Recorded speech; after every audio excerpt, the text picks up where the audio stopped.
Buenas tardes. A nombre de GBA Consultoría y Capacitación y de la contadora Ángeles Mandujano, quien es la directora de este programa, les doy la más cordial bienvenida a un programa más de los mejores fiscalistas de México. En esta ocasión, hablando del tema de reflexiones sobre la nueva reforma fiscal, nos acompaña el licenciado Fernando Ramiro Vega Vargas, de quien me permitiré leer una breve reseña de su trayectoria profesional. Es licenciado en Derecho, egresado de la Facultad de Derecho de la Universidad Nacional Autónoma de México. Inició en el área fiscal en la firma de contadores públicos Óscar Casarín y CIA SC.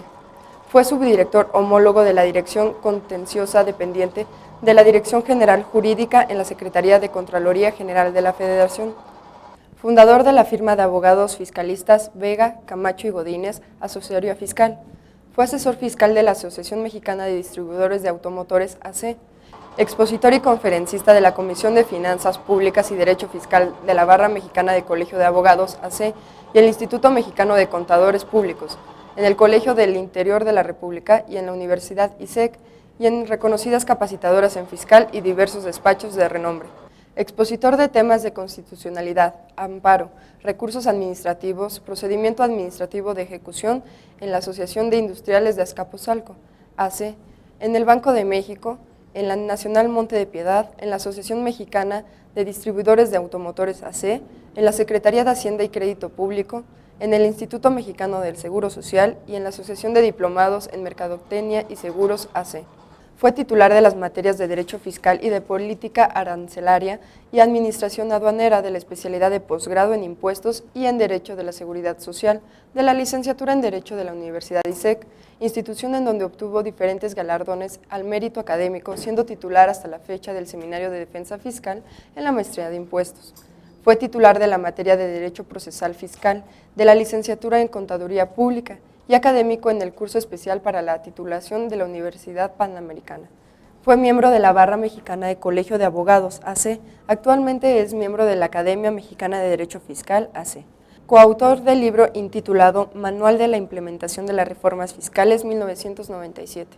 Es autor de los libros Legalidad en el Impuesto Predial, Análisis de Ilegalidad, Análisis temático del Código Fiscal de la Federación. Autor de diversos artículos publicados en revistas como la Gaceta Fiscal Mexicana, Nuevo Consultorio Fiscal, Práctica Fiscal, Laboral y Legal Empresarial y Puntos Finos. Sin más preámbulo, los dejo en conducción del doctor Jorge Yáñez Rodríguez. Muchas gracias. Amigos, ¿qué tal? Muy buenas tardes, sean bienvenidos a su espacio, Los Mejores Fiscalistas de México en Internet. Como cada lunes es un verdadero placer compartir este espacio con todos ustedes y pues el día de hoy estamos muy contentos en recibir en ese espacio a Fernando Vega. Fernando, muy buenas tardes, nuevamente bienvenido. Muchas gracias, Jorgito, muy amable. Un verdadero placer que estés con nosotros, seguramente el tema va a ser muy interesante, Fer, y pues bueno, vamos a comenzar nuestro programa. Como ya nos leían en la presentación, amigos, el tema que nos va a compartir hoy el licenciado Vega se refiere a las reflexiones sobre la nueva reforma fiscal.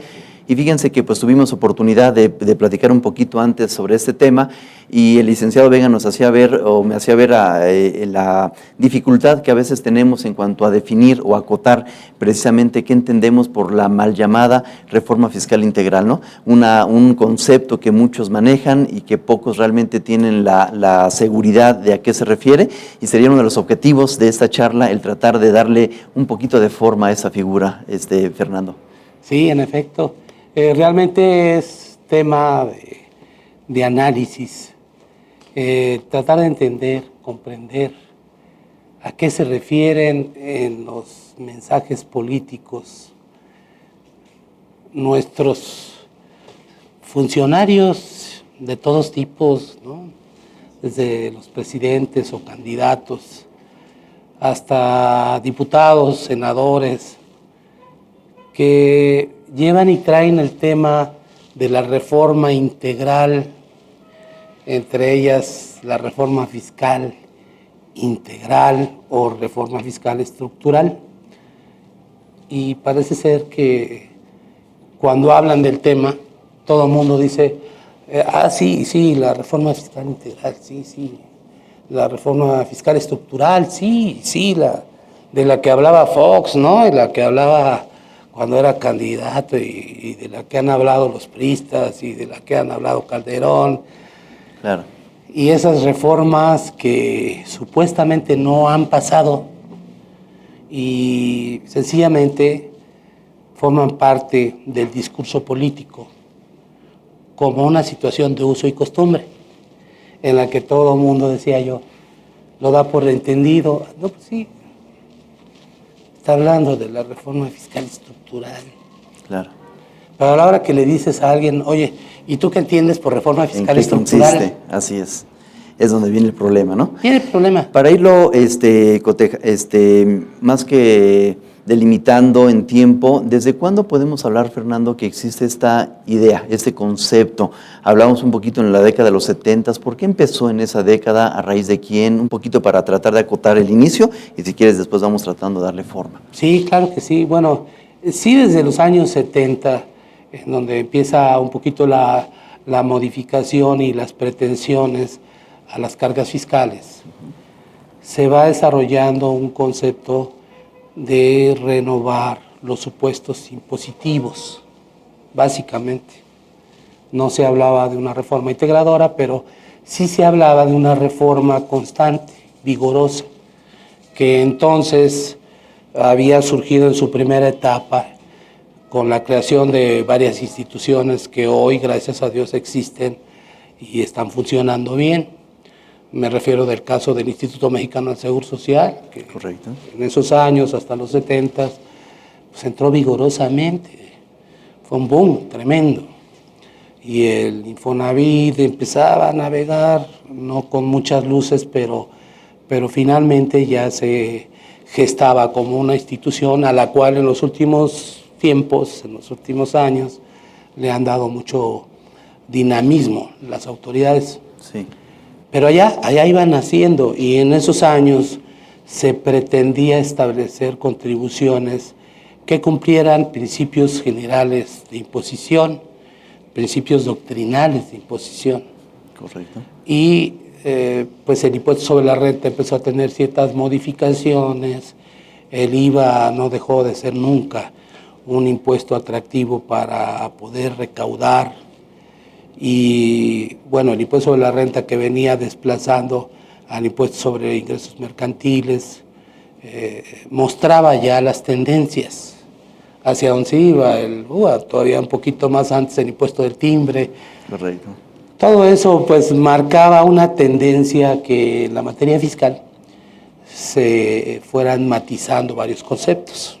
Debemos de enmarcarlo, en un ámbito de altísima inflación en esos años y que por lo tanto también en la década de los 70 con tanta inflación se necesitó modificar el concepto. Fue cuando surgen, por ejemplo, el ajuste anual, el componente inflacionario de su oportunidad, la idea del impuesto al activo, también es un poquito de ese marco, ¿no? En esa generación, aunque te diré que donde más se notó fue en los 80s, cuando se notó ya el disparo de la inflación supra o hiperinflación. Y entonces se tiende a mirar a los impuestos indirectos como una solución y se fueron creando e intentando fórmulas para llegar a ello, pero finalmente nada llegaba a cuajar, como se dice, ¿no? Claro. Yo creo que le buscaron por todos los medios, buscaron incluso traer de forma importada pues figuras jurídicas del extranjero que tampoco llegaban a funcionar, que se inventaban un tiempo y se desaparecían en otro tiempo. Pero al final de cuentas, es al finales del siglo pasado, ya para entrar los años 90, donde se empieza a hablar de la reforma fiscal integral. Esto va muy de la mano con el desarrollo, por su lado, del Sistema Nacional de Coordinación Fiscal, que del año 70 hacia adelante fue evolucionando dinámicamente por las necesidades emergentes, diría yo en algunos casos, de algunos estados y municipios que requerían de mayores recursos para sostener el gasto público. ¿Consideras que ha habido avances en el Sistema Nacional de Coordinación Fiscal en las 2 últimas décadas, digamos? ¿Se ha fortalecido? ¿Realmente podemos hablar de una hacienda más federalizada, por darle una connotación? Yo creo que sí, porque no podemos comparar los porcentajes con los que se iniciaron a repartir la parte recaudada por la Federación en favor de los municipios y estados. Ahora pues los presupuestos son mayores y las participaciones pues, son más generosas, aunque se puede discutir los términos en que la propia Ley de Coordinación Fiscal establece las medidas para distribuir en función de la población y necesidades económicas de cada entidad. Claro. Cómo se van dando las participaciones o cómo se reparte ese pastel económico, ¿no? Sí, creo que hay un avance.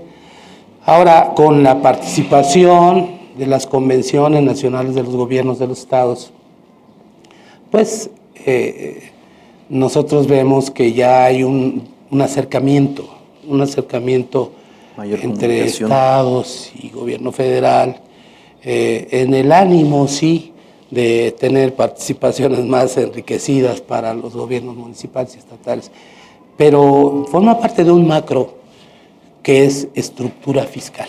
Correcto. Y fíjate, si me permites entonces hacer esa observación, cuando muchos de los discursos políticos abonan sobre el tema de la reforma fiscal integral, muchas de las personas piensan cuando dicen fiscal en cuestiones meramente impositivas de recaudación. Y creo que vale la pena, y ya nos estás tú dando esa luz, Fernando, en el sentido de que cuando hablamos de una reforma fiscal integral es mucho más amplio, puesto que no solamente se refiere a la recaudación de los impuestos, sino también a la forma de aplicar los dineros, la forma de la federación de coordinar los recursos hacia los estados, el cómo se gasta, el ser más eficiente. Podemos decir que todo eso, tanto la política de ingreso como la aplicación en el gasto, engloba la llamada reforma fiscal integral. Es muy interesante esa pregunta y ese planteamiento tal cual. Fíjense ustedes, si nosotros nos proponemos entender la connotación de reforma estructural o reforma integral, podríamos llegar a situaciones y resultados muy diferentes. No es lo mismo, ¿no? Le dan el mismo tratamiento en el discurso político, pero no es lo mismo. Ahora, sí, yo vería, tratando de entender esto, que sobre la mesa se discute que no ha pasado la reforma fiscal integral. Primer elemento. Dices, no ha pasado, entonces sí existe. Existe un proyecto de reforma fiscal integradora o integral o estructural o como lo quieran llamar, existe materialmente, porque fíjate, recién hace algunos meses escuchábamos pues a los senadores del PRI haciendo propuestas en la materia fiscal, propuestas legislativas, y mucho el tema central era eso del IVA a alimentos y medicamentos. Generalizarlo. Pero el gran cuestionamiento es, si eso creen que es la reforma fiscal integral, pues están en un error. En todo caso es una reforma legislativa a una ley impositiva que es la ley del IVA, en la que se quieren incorporar esos elementos como base o materia de imposición. Y que de hecho nada más sigue una tendencia en los últimos años de una reforma a nivel simplemente recaudatoria. Por las crisis económicas que se han agravado en los últimos años, se crea un IETU, se crea un IDE, en el mismo año se aumenta la tasa del impuesto sobre la renta y la del IVA, es decir, la autoridad hacendaria echa mano de cuánto impuesto tiene que existía y crea nuevos para recaudar más, pero eso, como bien señalas, no podemos hablar que se refiera a una reforma fiscal integral. No, y además en política fiscal es conocido por todos y la doctrina lo ha manifestado de esa manera, que para un presidente no hay nada más cómodo que crear impuestos o aumentar las tasas de impuestos. Hablando de impuestos y hablando de contribuciones en general, y ahí incluimos las aportaciones a cuotas obrero-patronales o las contribuciones de mejoras o los derechos federales, incrementar los costos. Desde ese punto de vista, seguramente tendríamos que reflexionar, no es tan cómodo políticamente incrementar